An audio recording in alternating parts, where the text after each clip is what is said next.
என்ன சொல்லியிருக்காங்க? மகளிர் உரிமை மறுசீரமைப்பு பண்ண கால அவகாசம் தேவைப்படுறதுனால திமுக வந்து போட்டாங்க. வங்கி கணக்கில் வர வைக்கிறது வந்து கொஞ்சம் காலதாமதமாகும்னு சொல்லி தமிழக அரசு வந்து உங்களோட பார்வை. நேற்று சட்டப்பேரவையில் நம்பிக்கை கோரும் தீர்மானத்தின் மீது உரையாற்றிய முதல்வர் கடந்த அரசு நடைமுறைப்படுத்திய திட்டங்களை இந்த அரசும் இடைநிறுத்தாமல் தொடர்ந்து நடைமுறைப்படுத்தும் என்கிற உறுதியை அளித்திருக்கிறார். எமது கட்சியின் சட்டமன்ற உறுப்பினர் வன்னியரசு அவர்கள் தனது உரையில் இந்த கோரிக்கையை எழுப்பியிருந்தார் என்பது குறிப்பிடத்தக்கது. அந்த வகையில் மகளிர் உரிமைத் தொகை வழங்கும் திட்டம் தொடரும் என்பது மகிழ்ச்சி அளிக்கிறது. ஆனால்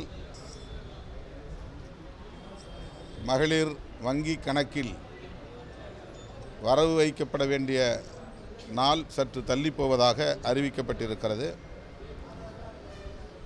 என்றாலும் அது வழங்கப்படும் என்கிற உறுதி அளிக்கப்பட்டிருப்பதால்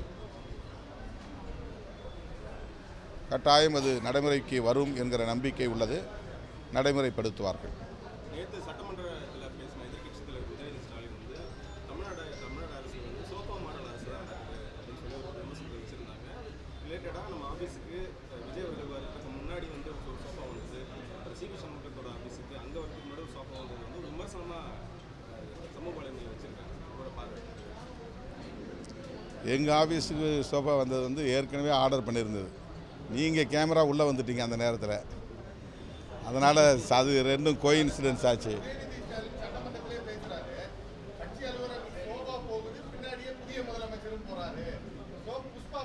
அது விசிக அலுவலகத்தை வச்சு அவர் சொல்லலை. அவர் வந்து அதிமுகவில் உருவாகியிருக்கிற ஒரு அணி, அந்த அணி தலைவர்களை அல்லது அந்த சட்டமன்ற உறுப்பினர்களை சந்திக்க போன போது நிகழ்ந்த ஒரு நிகழ்வை சுட்டி காட்டியிருக்கிறார் என்று கருதுகிறேன்.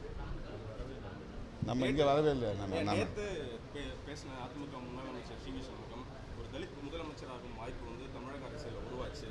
ஆனால் வந்து எடப்பாடி பழனிசாமி வந்து தடுத்துட்டாரு. அவருக்கு விருப்பமான ஒரு கருத்து பதிவு பண்ணியிருக்காரு.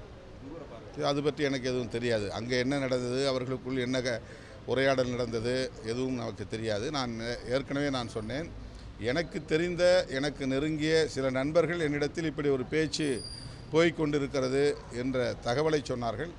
மற்றபடி பின்னால் என்ன நடந்தது என்பது எனக்கு தெரியாது. நாங்கள் அதற்காகத்தான் காத்திருந்தோம், காலம் தாழ்த்தினோம் என்பதை போன்ற ஒரு தோற்றத்தை திரும்ப திரும்ப பலரும் பேசிக்கொண்டிருக்கிறார்கள். ஒரு சிலர் தாவேக்காவோடு நாங்கள் பேரம் பேசி கொண்டிருக்கிறோம், பேரம் படிவதற்காகத்தான் காலம் தாழ்த்துகிறார்கள் என்று வாய்க்கு வந்ததையெல்லாம் வாரி இறைத்தார்கள். எங்களுடைய நடவடிக்கை நான் தொடக்கத்திலேயே சொன்னேன், மீண்டும் சொல்லுகிறேன், அழுத்தமாக சொல்லுகிறேன், தெளிவாக சொல்லுகிறேன். இடதுசாரி கட்சிகள் எடுக்கிற முடிவை ஒட்டி எங்கள் கட்சியின் உயர்நிலை குழுவில் நாங்கள் விவாதித்து அதை ஒட்டிய முடிவை எடுப்போம் என்று சொல்லியிருந்தேன். அதிலே எந்த தடுமாற்றமும் எங்களுக்கு இல்லை. இடதுசாரி கட்சிகள் 8ஆம் தேதி காலையில் செயற்குழு, மாலையில் மாநில குழு, இந்த 2 குழுக்களிலும் எடுத்த முடிவை நாங்கள் அன்றைக்கு மாலை அறிவிப்போம் என்று எங்களுக்கு சொல்லியிருந்தார்கள். ஆக அவர்கள் அதிகாரபூர்வமாக எடுக்கப்பட்ட முடிவு என்ன என்பதை அறிந்த பிறகு அந்த முடிவை முன்வைத்து எங்கள் தோழர்களிடையே நாங்கள் கலந்தாய்வு செய்வது என்பதை இடதுசாரி கட்சிகளின் தலைவர்களுக்கே தெரியப்படுத்தியிருந்தோம். ஆக அவர்கள் 4 மணிக்கு சொன்னார்கள், நாங்கள் 2 கட்சிகளும் இந்த முடிவை எடுத்திருக்கிறோம் என்று. ஏற்கனவே நான் 5 மணிக்கு ஆன்லைன் மீட்டிங், அதாவது எங்களுடைய உயர்நிலைக்குழு கூட்டத்தை ஜூம் ஆப் வழியாக நடத்துவதென்று சமூக ஊடகங்களிலேயே அறிவித்து விட்டோம். என்னுடைய ஃபேஸ்புக்கிலே அது போடப்பட்டிருந்தது. வாட்ஸ்அப் மூலமாக அந்த 30 பேர் தோழர்கள், கட்சியினுடைய பொதுச் செயலாளர்கள், துணை பொதுச் செயலாளர்கள், அமைப்பு செயலாளர்கள் மற்றும் சில முன்னணி பொறுப்பாளர்கள் அடங்கிய குழு, அந்த குழுவை நாங்கள் 5 மணிக்கு உயர்நிலை குழுவை கூட்டுவதாக அறிவித்தோம். 6 மணிக்கு கூடினோம். நான் போய் சேர்றதில் கொஞ்சம் லேட்டாச்சு. 5 மணிக்கு எல்லாரும் ஆர்கனைஸ் ஆகிட்டாங்க. அந்த கூட்டம் 8:45 வரையில் நீடித்தது. அன்றைக்கு முதல் நாளே நான் சொல்லியிருந்தேன், எங்கள் கூட்டம் முடிந்து அடுத்த நாள் காலையில் தான் அறிவிப்போம் என்று நான் சொல்லியிருந்தேன். ஆனால் அஃபிஷியலாக யாருக்கும் நாங்கள் அழைப்பு விடுக்கலை. அதாவது ஊடகவியலாளர்களுக்கு இது மாதிரி ப்ரெஸ் மீட் இருக்குது வாங்கன்னு நான் யாருக்கும் சொல்லலை. நான் இடையில சொன்ன கருத்தை வைத்துக்கொண்டு என்னுடைய அலுவலகத்திற்கு 11 மணிக்கு எல்லோரும் வந்து விட்டார்கள். அந்த ஆன்லைன் கூட்டத்தில் எடுத்த முடிவு 2 கருத்துக்கள் இருந்தன. ஆதரவு அளிப்பதிலே யாருக்கு மாற்று கருத்தில்லை.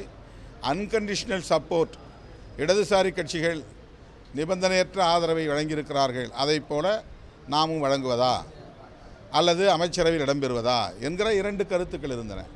இறுதியாக தலைவர் எடுக்கிற முடிவு என்னவோ அந்த முடிவுக்கு நாங்கள் கட்டுப்படுகிறோம் என்று முடித்தோம் அந்த கூட்டத்தை.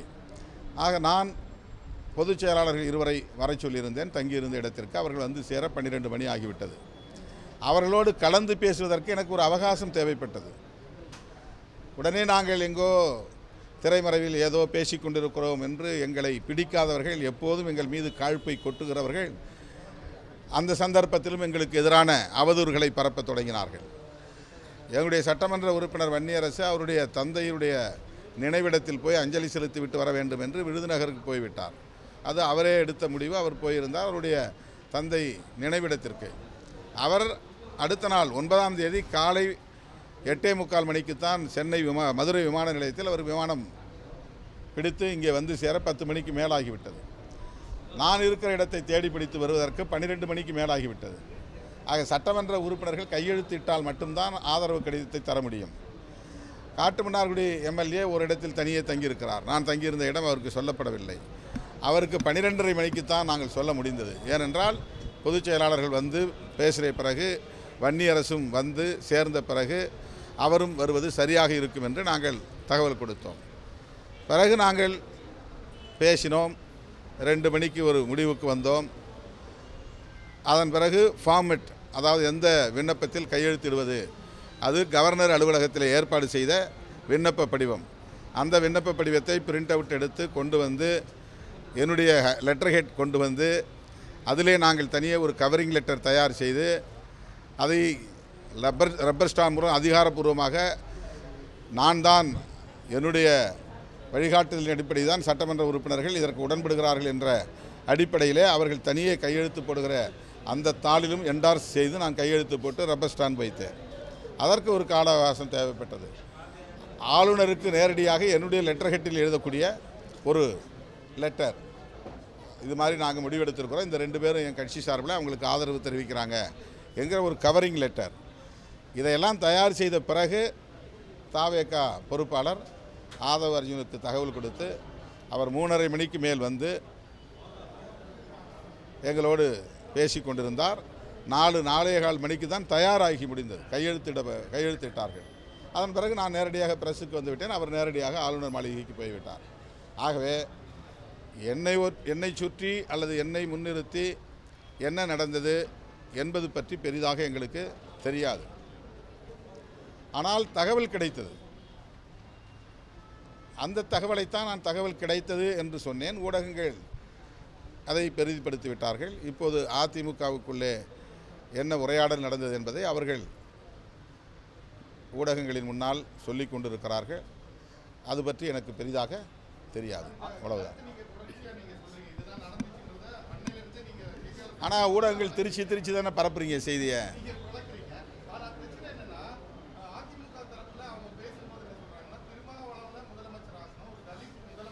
அது அவங்க ஸ்ட்ராட்டஜிங்க, அவங்க ஸ்ட்ராட்டஜி. ஆமாம், நான் அந்த கூட்டணியில் இருந்தேன்ல. நான் திமுக, நான் ஒன்றும் தாவேகா கூட்டணியில் இல்லை, வேறு எந்த கூட்டணியில் இல்லை. அதுதாங்க எனக்கு தெரியாதுல்ல. அதிமுக வந்து எங்களுக்கு திமுக கூட்டணியில் நாங்கள் இருக்கிறதுனால அவங்க அதை பற்றி பேசியிருப்பாங்க. அவ்வளோதான். அது திமுக காரன்ட்ட போய் கேளுங்க, இல்லை அதிமுக காரன்ட்ட கேளுங்க.